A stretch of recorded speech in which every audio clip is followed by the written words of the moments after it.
है कि ये भी चुनाव है। पहला फेज में, पहला चरण में 4 जगह बिहार में चुनाव, औरंगाबाद में, नवादा में, आपका जमुई में, गया में, ये 4 जगह जो है चुनाव है। यहां से अर्चना रविदास जी को जमुई से प्रत्याशी बनाया गया है। औरंगाबाद से अभय कुशवाहा जी को, नवादा से संतोष कुशवाहा जी को और गया जिले से सरबजीत पासवान जी को हम लोगों ने उम्मीदवार बनाने का काम किया है, जो पहला चरण है। अर्चना रविदास जी यही की बेटी है, इसी लोकसभा क्षेत्र झाझा इनका घर पड़ता है, लक्ष्मीपुर में। लोकल कैंडिडेट है, घर की बेटी है, पढ़ी लिखी महिला है, रविदास समाज से आती है और हम लोगों ने बहुत सोच विचार करके इनको उम्मीदवार बनाया है, ताकि जमुई की जनता को जो है बाहर ना जाना पड़े जब कोई तकलीफ हो, दुख हो, दर्द हो। दूसरी तरफ से आप लोग देखिएगा, जो प्रत्याशी हैं, रामविलास पासवान जी के दामाद हैं, चिराग पासवान जी के जीजा हैं, लेकिन आप पता कर लीजिए उनका घर कहां है, आपको भी नहीं मालूम है। जब दुख होगा, तकलीफ होगा तो कहां जाइए? कम से कम घर, इनका मायके भी यही है, ससुराल भी यही है, इसी क्षेत्र में लोकल उम्मीदवार। लेकिन जब दुख होगा, तकलीफ होगा, आप इनके पास तो पहुंच जाइएगा, लेकिन चिराग जी के जीजा जी के पास नहीं पहुंच पाइएगा। आप सब लोगों को पता होना चाहिए कि अब तक चिराग पासवान भी बने सांसद जमुई से, लेकिन एक पार्टी का भी दफ्तर नहीं खोल पाए। कम से कम आदमी पार्टी का दफ्तर चला जाता, आते हैं तो होटल में रुकते हैं, और उनके जीजा जी जो प्रत्याशी बनाए गए हैं उनको होटले में रुकना है। तो आप लोग समझ जाइए, जो आया है बाहर से वो फिर वापस चला जाएगा चुनाव के बाद, फिर अपना चेहरा आप लोगों को नहीं दिखाने का काम करेगा। लेकिन घर की बेटी है, कहीं भी जाइएगा तो घर ही में रहना है, मायके ससुराल सब इसका यही है, तो आप लोगों को कोई कठिनाई नहीं होगी। नौजवान है, पढ़ी लिखी है, मजबूत है, निडर है, ईमानदार छवि की है, इसलिए हम लोगों ने इनको प्रत्याशी बनाया है। आप लोग सब लोग जान रहे हैं, कुछ दिन पहले हम यहां आए थे, आप लोगों के बीच हम लोगों ने रोड शो जो है किया था, बहुत देर रात हो गया था, जन विश्वास यात्रा में आए थे, लेकिन रात भर आप लोगों ने जो प्यार दिया, समर्थन दिया, आशीर्वाद दिया, इसके लिए हम तहे दिल से आप सब लोगों के लिए शुक्रगुजार हैं। आप लोगों को हम ये कहने आए हैं कि हम लोग मोदी जी की बात करने नहीं आए, मुद्दे की बात करने आए हैं। मुद्दा क्या है? बोलो, मेरा दुश्मनी मोदी जी से नहीं है। अरे देश के प्रधानमंत्री हैं, हमारे भी प्रधानमंत्री हैं, लेकिन हम लोग विपक्ष में हैं। विपक्ष का तो जिम्मेवारी बनता ही है सवाल पूछना, लेकिन उतना ही जिम्मेवारी आप लोगों का भी सवाल बनता है। प्रधानमंत्री से पूछे कि टेटिया बम्बर प्रखंड के लिए क्या किया, आपके गांव के लिए क्या किया, आपके पंचायत के लिए क्या किया, आपके जिले के लिए क्या किया, आपके राज्य के लिए क्या किया। मेरा मानना है कि सबसे बड़ा अगर कोई दुश्मन है तो बेरोजगारी है, बेरोजगारी। आज बताइए कितना नौजवान यहाँ बेरोजगार है, जरा हाथ उठा करके बताइए। माँ बाप पेट काट करके अपना बाल बच्चा को पढ़ाता है कि पढ़ लिख लेगा तो अच्छा नौकरी हो जाएगा, नौकरी हो जाएगा तो बुढ़ापा में यही नौजवान हमारा सहारा बनेगा। लेकिन मोदी जी ने एक बार भी नौकरी देने के बारे में बोला?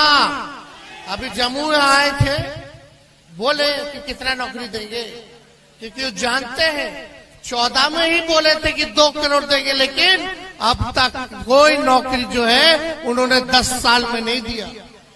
आपको समझना पड़ेगा। केंद्र में सरकार है भाजपा की 10 सालों से, मोदी जी प्रधानमंत्री है 10 सालों से, और बिहार में डबल इंजन की सरकार है भाजपा। अब मुख्यमंत्री नीतीश कुमार जी की सरकार है 17 साल से। यहाँ के सांसद लगातार एनडीए को जिताने का काम किया आप लोगों ने। आप लोग देखिएगा लगातार चिराग पासवान जी जो एनडीए में है मोदी जी के साथ में, यहाँ का विधायक सब कोई एनडीए का है, यानी ऊपर से नीचे एनडीए का। बताओ ये 17 साल 10 साल और 3-3 बार सांसद बनाया लोगों ने, 15-20 साल से सांसद है एनडीए का विधायक उनका, फिर भी क्या दिल में हाथ रख के बोलेगा कि गरीबी खत्म हुआ? क्या शिक्षा व्यवस्था सुधरी? क्या अस्पताल में दवा इलाज अच्छा से हो रहा है? क्या दिए मोदी जी? क्या दिए आप लोगों को? ना नौकरी दिए, पलायन नहीं रोक पाए, गरीबी नहीं हटा पाए। मोदी जी खाली कहते कि 5 किलो राशन दिए। अरे 5 किलो राशन को मोदी जी के आने के बाद से नहीं मिल रहा है, वो पहले से कांग्रेस के जमाने से मिल रहा है। पहले तो तेलों मिलता था, चीनियों मिलता था, कि राशन तेलों मिलता था। तो खाली बताओ, मोदी जी बोलते हमने गरीबी दूर कर दिया। अगर गरीबी दूर कर दिया तो पूरे देश भर में 80 करोड़ लोगों को अनाज काहे ला दे रहे हो? आप लोग एक मौका हम लोगों को दीजिएगा तो हम लोग अनाज तो देंगे, लेकिन साथ में नौकरी भी देने का काम करेंगे। चुनाव में हमने वादा किया था 20 में कि अगर अपने भाई बेटा को एक मौका दीजिएगा तो 10 लाख लोगों को सरकारी नौकरी हम देने का काम करेंगे।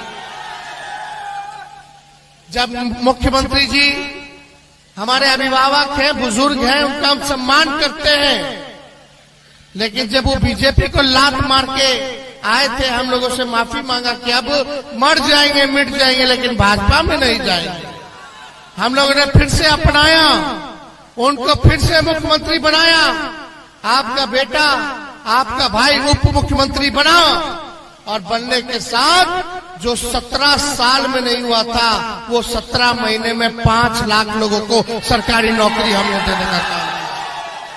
बहालिए निकलता था, चाहे सिपाही का हो, दरोगा का हो, शिक्षकों का हो, या जितना आपका अस्पताल वाला जितना स्टाफ है, नर्स हो, सब काम हम लोग कर रहे थे। बताइए, देश में देश के प्रधानमंत्री, इतने राज्यों में उनकी सरकार है, भारत सरकार है, लेकिन देश का प्रधानमंत्री नौकरी नहीं दे पाया। उप मुख्यमंत्री रहते हुए आपका बेटा ने 5 लाख सरकारी नौकरी दिया केवल 17 महीने में। मोदी जी तो 10 साल रह लिए प्रधानमंत्री, लेकिन बताओ कौन सा बहाली दिया? रेलवे का बंद कर दिया, रेलवे को बेच दिया, वहां भी बहाली अब नहीं निकल रहा। सेना का अग्निवीर योजना ले आया गया, अग्निवीर। बता, कोई हमारा सैनिक अगर शहीद होगा तो उसको शहीद का दर्जा मिलना चाहिए कि नहीं मिलना चाहिए? लेकिन अग्निवीर योजना में केवल 4 साल रहेगा, 4 साल के बाद हटा देगा, यानी जवानी खत्म। 4 साल बाद क्या करेगा? और बताइए, शहीद का दर्जा नहीं मिलेगा, 4 साल रहेगा लेकिन शहीद का दर्जा नहीं मिलेगा। कैंटीन में जो उनको मिलता था, कैंटीन की व्यवस्था नहीं मिलेगी। आप लोग देखिए, जो पेंशन है वो नहीं मिलेगा, ग्रेच्युटी जो है वो नहीं मिलेगा, और नौजवानों के साथ, भविष्य के साथ खिलवाड़ किया जा रहा है। अब हम लोग चिल्ला रहे हैं तो बोलते हैं वापस ले लेंगे, वापस ले लेंगे। अरे आप लोग बताइए, क्या कहां से आएगा नौकरी? सब कुछ तो निजीकरण मोदी जी ने कर दिया।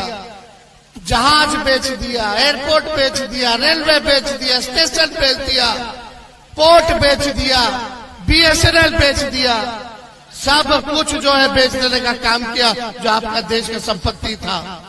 ऐसी ऐसी संस्थाएं जो आपको नौकरियां निकलती थी, लोग देख लीजिए कितना तैयारी लोग करता था। आज कहां जाएगा नौजवान, कहां जाएगा? हम लोग काम करने वाले लोग हैं।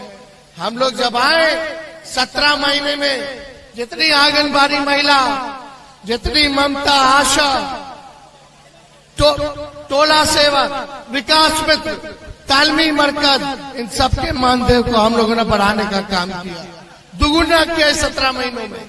जो नियोजित शिक्षक 4.5 लाख नियोजित शिक्षक जो आंदोलन करते थे समान काम समान वेतन का, उन 4.5 लाख लोगों को हम लोगों ने सरकारी कर्मी का दर्जा देने का काम किया, यानी समान काम और समान वेतन मिलेगा। हम लोगों ने जाति आधारित गणना कराया, कोई जातिवादी के लिए नहीं, ताकि पता चले कि रे भाई के लोग बा जो दिहाड़ी मजदूर है, कौन लोग है जो भूमि नहीं है, भूमिहीन है, कौन लोग है जिसका पक्का मकान नहीं है, कौन लोग है जो गरीब है, कौन लोग है जो ठेला ढोने का काम करता है, रिक्शा चलाने का काम करता है, कौन लोग है जो नाला साफ करता है। तो पता चलेगा, उसी हिसाब से सरकार योजना बनाएगी। जब तक सही पिक्चर नहीं आएगा तब तक पैसा सरकार कहां खर्च कर रही है उसको नहीं पता।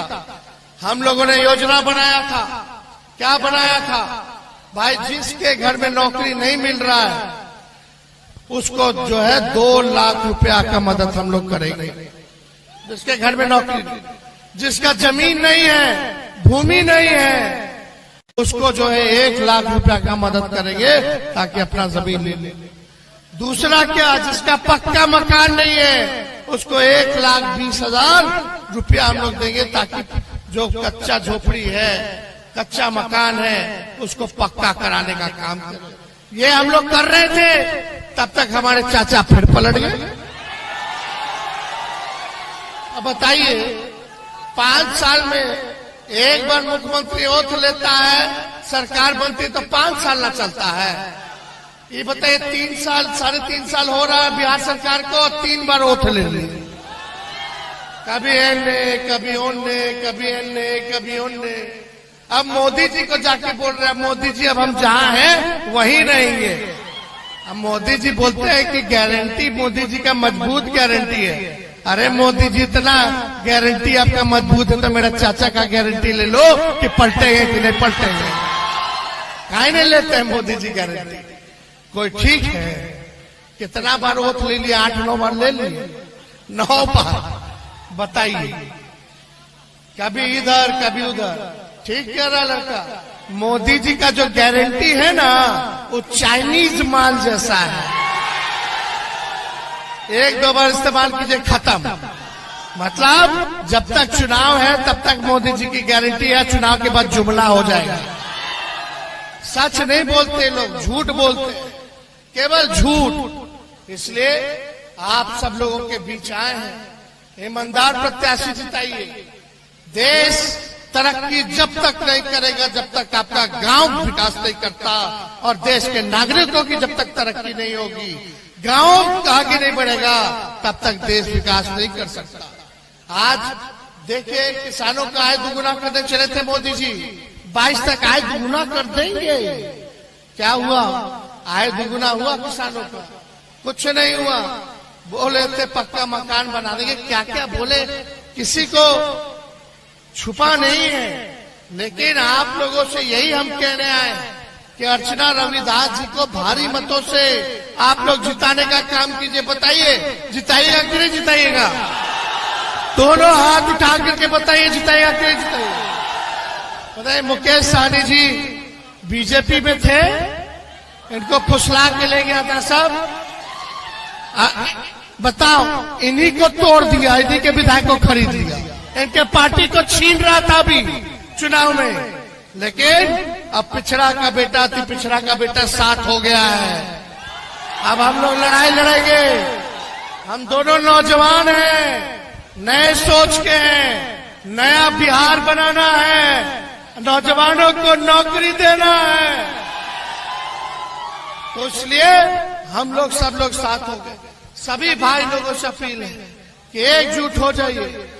सभी पिछड़ा, अति पिछड़ा भाई, अल्पसंख्यक भाई, सभी अल्पसंख्यक भाई, सब लोग, गरीब लोग, सब लोग एक हो जाना है और आगे मिल करके लड़ाई लड़ना है। आप लोग लड़ाई लड़ रहे हैं बिन निषाद सबकी, ताकि उनको मान सम्मान मिले, उनको आरक्षण मिले, जगह मिले। सरकार बनाइए, उस काम को दोनों भाई मिलकर के पूरा कराने का काम करेगा। तो जिताना है ना रविदास जी को, अर्चना जी को। अरे विजय कमाना मुकेश जी को बोले थे नहीं, पूरा दोनों हाथ उठा करके, सभी माता बहन सभी हाथ उठा करके बताइए। तो हम लोग दे रहे हैं इनको। अभी नवरात्र चल रहा है, चैती छठो आई और आज जो है ईद है। सबको हम नवरात्र का, ईद का बधाई देते हैं। मिल करके रहिए, मिल के रहिए, एक रहिए, शांति रहेगा, अमन चैन रहेगा, तभी भी